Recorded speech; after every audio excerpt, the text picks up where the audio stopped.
Energy. Energy is the ability to do work. किसी भी person की काम करने की सलाहियत को एनर्जी कहते हैं। साइंस में इसकी डेफिनेशन कुछ इस तरह है, if an object or organism does work, the object or organism uses energy, the force used in doing this work is the energy. जब कोई किसी ऑब्जेक्ट पे वर्क किया जाता है तो उसके लिए आप एनर्जी यूज़ करते हैं। अब जो वर्क डन आपने किया है उसके लिए आप जो फोर्स लगा रहे हैं उस ऑब्जेक्ट पर, और वो ऑब्जेक्ट जिस डायरेक्शन में मूव कर रही है वो सेम होनी चाहिए, तो तब ही आपने उसमें कोई ना कोई वर्क डन किया है। अगर आप एक पर्सन की एग्जांपल लेते हैं जो ऑफिशियल वर्क करता है, किसी भी ऑफिस में काम करता है सारा दिन, चाहे वो कंप्यूटर पे बैठ के करता है या कोई भी काम कर रहा है, तो साइंस जो है वो कहती है कि उसने वर्क डन उसका ज़ीरो है। वर्क डन तब ही होगा जब आप किसी ऑब्जेक्ट पे फोर्स लगाते हैं और वो ऑब्जेक्ट मूव करती है। जिस डायरेक्शन में फोर्स लग रही है उसी डायरेक्शन में ही वो ऑब्जेक्ट मूव करे। लेट्स सपोज मैं इस बाउल को मूव करवाता हूँ, मैंने इस पे फोर्स लगाई और इसको अपनी तरफ खींचा। अब फोर्स की डायरेक्शन है मेरी तरफ और ऑब्जेक्ट ने मूव भी किया है मेरी तरफ, तो ये जो मैंने काम किया है, ये जो मैंने एक्टिविटी परफॉर्म की है, इसमें वर्क डन हुआ है। अब सेम रिवर्स जब मैंने इसको पुश किया है तो जिस डायरेक्शन में मैंने फोर्स लगाई है उसी डायरेक्शन में ऑब्जेक्ट मूव की है, तो इस एक्टिविटी में भी वर्क डन हुआ है। साइंस के अकॉर्डिंगली वर्क उसी सूरत में डन होता है जब आप किसी ऑब्जेक्ट पे फोर्स लगाते हैं और वो ऑब्जेक्ट उसी डायरेक्शन में मूव करती है। वर्क का जो यूनिट है वो जॉल है। जिस तरह हम वेट को मेजर करते हैं किलोग्राम्स में, सेम उसी तरह वर्क को मेजर करने का जो यूनिट है वो जॉल है।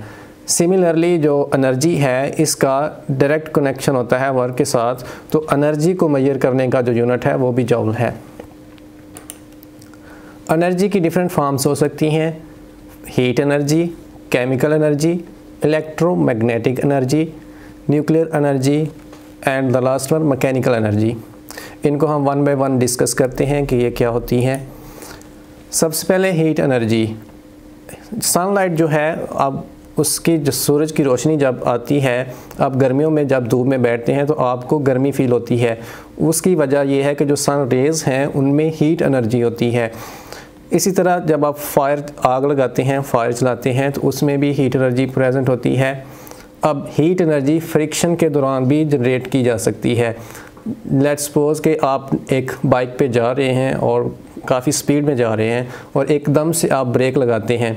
जब आप ब्रेक लगाते हैं तो उसके जो टायर एकदम से उसकी मूवमेंट जो है, उसकी मोशन जो है वो रुक जाती है और वो रोड के ऊपर जो है वो रगड़ खाता है, और इस प्रोसेस में फ्रिक्शन जो है वो होती है जो कि ब्रेक लगाने के प्रोसेस में काम करती है, और इस वजह से जो टायर है आप नोट करते हैं कि उसमें से थोड़ी बहुत धुआं भी आपको नज़र आता है।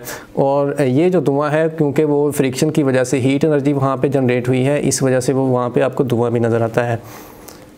इसको हीट को आप टेम्परेचर मेजर कर सकते हैं। जैसे गर्मियों में जो नॉर्मल टेम्परेचर होता है पाकिस्तान में वो राउंड अबाउट 35 to 45 तक हो जाता है, तो ये जो है हीट को मेजर करने का एक यूनिट भी है और टेम्परेचर। नेक्स्ट जो है केमिकल एनर्जी। केमिकल एनर्जी जब एक दो एटम्स या एलिमेंट्स बॉन्ड बनाते हैं, जब वो बॉन्ड टूटता है तो इस प्रोसेस में एनर्जी रिलीज़ होती है। अब ये जो एनर्जी रिलीज़ हो रही है इसको हम केमिकल एनर्जी कहते हैं। इसकी एग्जांपल जो सेल होते हैं आपके रिमोट में, टीवी रिमोट में, या जो भी कोई रिमोट आप यूज़ करते हैं, उसमें जो सेल डलते हैं उनमें केमिकल एनर्जी जो है वो स्टोर की होती है। वो एनर्जी आप यूज़ करते हैं उस रिमोट को फंक्शन करने के लिए। Next nuclear energy. Nuclear energy में रिएक्शंस होते हैं। ये रिएक्शन फिशन रिएक्शन भी हो सकता है, फ्यूजन रिएक्शन भी हो सकता है। सन जो है एक बिगेस्ट सोर्स ऑफ एनर्जी है। सन में फ्यूजन रिएक्शंस हो रहे होते हैं जिसमें कि जो हाइड्रोजन न्यूक्लियाई हैं वो फ्यूज़ होते हैं और उससे एनर्जी जो है वो खारिज होती है। अब ये जो एनर्जी है इसको हम डिफरेंट पर्पसेस के लिए भी यूज़ करते हैं, जैसे कि जो सोलर सिस्टम है हमारा वो सनलाइट उसकी एनर्जी को यूज़ करता है और देन उसको इलेक्ट्रिकल एनर्जी में कन्वर्ट करता है, जो हम अपने होम अप्लायंसेस में यूज़ करते हैं। घर में आपने फ्रिज चलानी है, टीवी ऑन करना है, उसके लिए आपको इलेक्ट्रिकल एनर्जी चाहिए, तो वो जो हमने सोलर सिस्टम लगाया हुआ है वो सन की एनर्जी को कन्वर्ट करके तो इलेक्ट्रिकल एनर्जी में कन्वर्ट करता है, जो कि हम अपने घर में यूज़ करते हैं। नेक्स्ट मैकेनिकल एनर्जी है। जब भी कोई पर्सन कोई वॉक करता है या कोई गेम खेल रहा है, गेम मतलब ये नहीं कि कोई कंप्यूटर पे गेम खेल रहा है, इसका मतलब है कि जो कोई भी क्रिकेट या आउटडोर गेम्स जो होती हैं, क्रिकेट, फुटबॉल, तो अगर हम फुटबॉल की एग्जांपल लेते हैं, अगर कोई खिलाड़ी फुटबॉल को किक करता है तो वो उस पर मैकेनिकल एनर्जी लगाता है। अब ये एनर्जी हमें कहाँ से आती है? हम जो फूड लेते हैं, हम जो खाना खाते हैं उससे हम एनर्जी लेते हैं, उसको हम स्टोर करते हैं अपनी बॉडी में, और फिर जो भी हमने एक्टिविटी करनी होती है वो फिर हम मैकेनिकल एनर्जी को यूज़ करके तो वो एक्टिविटी परफॉर्म करते हैं। नेक्स्ट फॉर्म्स ऑफ एनर्जी जो हमने पढ़ी हैं ये इंटर कन्वर्टेबल हैं, मतलब कि एक फॉर्म से दूसरी फॉर्म में कन्वर्ट हो सकती हैं। जैसे मैंने पहले एक सोलर सिस्टम की एग्जांपल दी कि सनलाइट उसमें एनर्जी होती है, फ्यूजन रिएक्शन न्यूक्लियर एनर्जी उसमें होती है, वो एनर्जी जो है रेज़ की फॉर्म में जब नीचे आती है तो हमने सोलर सिस्टम जो लगाया होता है वो उसकी रेज़ सन की उस सोलर सिस्टम पे पड़ती हैं और वो सिस्टम उस न्यूक्लियर एनर्जी को केमिकल एनर्जी में कन्वर्ट करता है या उसको इलेक्ट्रिकल एनर्जी में कन्वर्ट करता है। ये जो इलेक्ट्रिकल एनर्जी है इसको फिर हम अपनी होम अप्लायंसेस में यूज़ करते हैं। लेट्स सपोज के उसको आपने हीटर चलाने के लिए यूज़ किया है। अब हीटर जो है उस इलेक्ट्रिकल एनर्जी को कन्वर्ट कर देगा दोबारा से हीट एनर्जी में। तो इसलिए हम कहते हैं कि जो फॉर्म्स ऑफ एनर्जी हैं वो एक फॉर्म से दूसरी फॉर्म में कन्वर्टेबल हैं। अब ये जो फिगर आपके सामने शो की जा रही है इसमें ये है कि केमिकल एनर्जी जो है उससे हम हीट एनर्जी लेते हैं।